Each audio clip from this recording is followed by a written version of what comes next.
erkeklarda testosteron tushib ketishinin sebebi aslında 4 ta. Alardan 4-inchisi sizda dag'i bor. Birinchisi qiymil az bo'lishi. Uydan chiqib mashina o'tirasiz, mashinadan borib jumishga.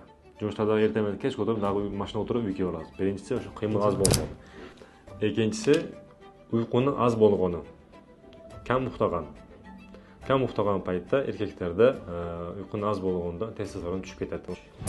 Üçüncü sebebi jatlardan oldin kechasi tamoqlarda ko'p yeyish, do'stlar bilan, tug'anlar bilan osh jeymiz, boshqa narsa jeymiz. O'sha jatishdan oldin tamoqlarni ko'p yegandan odam semiradi. Semirgandan keyin odamda testosteron tushib ketadi. To'rtinchisi hozirgi zamonda porno film, porno suratlarda, ochiq-sochiq kiyingan suratlarda, videolarda ko'rib. Ani ko'rish hozir juda ham oson bo'lib ketgan. Internetga kirib yazsang, sirazi bordan chiqarib beradi. O'shani ko'rgandan keyin ko'z o'shanday jilang'ach kiyinganlarga uylanib qoladi. Buni eng jomon jog'i o'zining ayolingga bo'lgan qolib tushib ketadi. Andan keyin semiyada qanday urushlar paydo bo'ladi. Buni vaqtini to'xtatgan yaxshi.